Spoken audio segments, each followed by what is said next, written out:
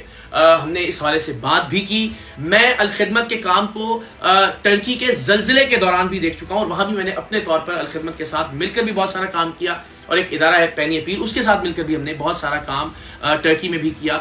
اور الخدمت کے حوالے سے میری اور پورے پاکستان کی یہ رائے ہے کہ اس میں کوئی شک نہیں ہے کہ انسانیت کے حوالے سے پاکستان کی ایک نمائندہ تنظیم ہے جس نے ٹرکی میں ریسکیو میں بھی بہت کام کیا, اور یہاں غزہ میں بھی آفیشیلی جو ایجپشن ریڈ کریسنٹ ہے اس کے ذریعے جو امداد پہنچائی جا رہی ہے غزہ میں, اور ایئر ڈراپ بھی کی الخدمت نے وہاں کی لوکل پارٹنر آرگنائزیشنز کے ذریعے اپنی امداد غزہ کے متاثرین کے لیے. تو ہم نے اس پر تفصیل سے بات کی. ظاہر ہم سب کے دل بہت اس وقت تکلیف میں غزہ کی صورتحال کے حوالے سے, اس پر کچھ اگر آپ بتائیے کہ وہاں کس طرح سے کام ہو رہا ہے, کیا ضرورت ہے. اس وقت وہاں پہ 3,50,000 چھوٹے بچے ہیں جو میل نیوٹریشن کا شکار ہیں. اللہ اکبر.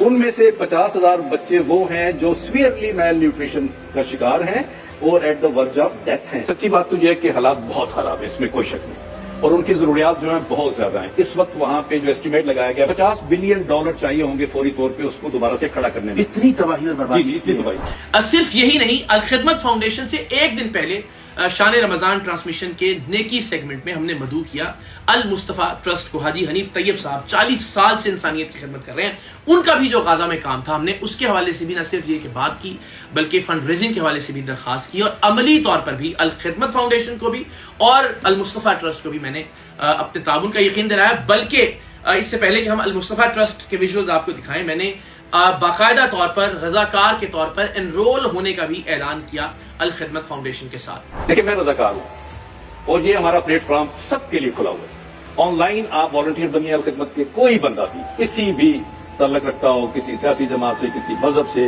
اوپن ہے, ہم آ سکتے ہیں. ہمارے والنٹیئر بنیے, ہمارے ساتھ ہاتھ میں ہاتھ ملائیے. والنٹیئر ہی نہیں بنے انشاءاللہ آپ آگے بڑھ کے آپ آفس بیرر بھی بنیں گے, اور آپ انشاءاللہ چلے آپ کی ٹیم میں ایک رضاکار کا اور اضافہ ہو گیا. میں تو حاضر رہتا ہوں, ہم سب انشاءاللہ رضاکارانہ طور پر اس میں ضرور سماعت کرنا چاہتے ہیں. تو جناب اس سے پہلے المصطفیٰ ٹرسٹ کے جو سربراہ ہیں حاجی حنیف طیب صاحب اور ان کے صاحبزادے جو غزہ کے حوالے سے بالخصوص کام کر رہے تھے, ہم نے غزہ کی صورتحال پر نہ صرف بات کی, چونکہ اب وہاں عملی طور پر مدد کی ضرورت ہے. صرف باتوں سے, صرف مذمت کرنے سے بات حل نہیں ہوگی. وہاں پر اب چونکہ اب سیز فائر کے بعد اللہ کرے کہ یہ سلسلہ اگر جاری رہتا ہے تو وہاں بحالی کا کام کرنے کی ضرورت ہے, جس کے لیے $50 ارب ایسٹیمیٹ کیا گیا ہے انیشلی. تو ہم نے ان دونوں اداروں کے ساتھ اس پر بھی بات کی. غزہ کے حوالے سے کیا کیا جا سکتا ہے, اور جو لوگ دیکھ رہے ہیں اگر آپ پلیز ان کو تھوڑا سا کچھ موٹیویٹ بھی کریں. ظاہر ہے کہ جو ظلم ان پر ہوا ہے وہ بیان سے باہر ہے. جی, ہسپتال کے ہسپتال, اسکول کے اسکول, مسجد کے مسجد, چرچ کے چرچ, یعنی کوئی بھی چیز جو ہے وہ بچی نہیں ہے, ٹوٹ گئی ہے. اس صرف صورتحال میں کہ جب وہ علاقہ جنگ زدہ ہے, امداد نہیں پہنچ پا رہی, بہت مشکل ہے امداد کا پہنچنا, ذرا اس پہ تھوڑی روشنی ڈالیے. اس کا میں تھوڑا سا بتاتا چلوں کہ یقیناً حالات تو وہاں کے پوری دنیا دیکھ رہی ہے کہ جو حالات ہیں وہاں پہ 32,000 سے زیادہ شہید ہو چکے ہیں لوگ. جہاں پہ ضرورت ہے, جہاں پہ خیمہ بستیاں لگی ہوئی ہیں, یہاں پہ شیلٹر ہاؤسز بنے ہوئے ہیں, وہاں پہ چاہے میڈیکل کی ایڈ ہو, چاہے ان کی روزانہ کا خوراک کا ایک بہت بڑا مسئلہ ہے. کھانا جب پک کے بستی میں پہنچتا ہے, خیمہ بستی کے اندر, تو کتنا رش وہاں پہ لگ جاتا ہے. چھوٹے چھوٹے بچے برتن لے کے اور کھانا لے رہے ہوتے ہیں. تو ہم کوشش یہ کر رہے ہیں کہ پکے پکائے جو چیزیں ہوتی ہیں, ٹن پیک میں آپ کو جو تیار بالکل فوڈ مل جاتا ہے ٹن پیک کی صورت میں, وہ ہم اس کے باکسز بنا کے لوگوں کو ڈیلیور کر رہے ہیں. صرف یہی نہیں, صرف رمضان ٹرانسمیشن میں نہیں, اس سے پہلے بھی ہم نے 4 گھنٹے کی ایک ٹیلی تھون کا اہتمام کیا برطانیہ, USA اور یورپ کے ناظرین کے لیے ARY نیوز کے پلیٹ فارم سے. اور اس میں ہم نے پینی اپیل, جس کا ایک MOU آلریڈی سائنڈ ہے ایجپشن ریڈ کریسنٹ کے ساتھ, وہ بھی اپنی امداد ایجپشن ریڈ کریسنٹ کے ساتھ رفح کراسنگ کے ذریعے غزہ میں پہنچا رہے ہیں. ان کے لیے ہم نے 4 گھنٹے کی ایک ٹیلی تھون جو کہ یہاں تقریباً رات 1 بجے سے پاکستانی وقت کے مطابق صبح 4 بجے تک تھی، اس کا بھی ہم نے اہتمام کیا. اور ایسی بہت ساری ایفرٹس جو کہ عملی طور پر خود بھی جو کر سکتے ہیں دامے در میں سخنے وہ بھی کر رہے ہیں، لوگوں کو بھی موٹیویٹ کر رہے ہیں کہ وہ آئیں اور عملی طور پر لوگوں کی امداد وہاں بچوں کے لیے، وہاں فیملیز کے لیے، وہاں جو گھر تباہ و برباد ہو چکے ہیں وہاں صحت کے انفراسٹرکچر کے لیے، پانی کی فراہمی کے لیے، ادویات کی فراہمی کے لیے، خوراک کی فراہمی کے لیے اپنا رول عملی طور پر ادا کریں. وہ الحمدللہ ہم کر رہے ہیں اور آئندہ بھی کرتے رہیں گے. آپ سب سے دعا ہے کہ آپ میرے لیے اور وہ تمام لوگ جو اس وقت گراؤنڈ پر کام کر رہے ہیں، وہ تمام آرگنائزیشنز جو گراؤنڈ پر کام کر رہے ہیں، ان کے لیے دعا ضرور کیجیے گا. اللہ تعالیٰ آپ سب کا بھی حامی و ناصر ہو. آپ سب بھی اپنے جذبات کا یوں اظہار کرتے رہیے، آواز بلند کرتے رہیے. ہم بھی انشاءاللہ العزیز اپنے حصے کی آواز بھی بلند کریں گے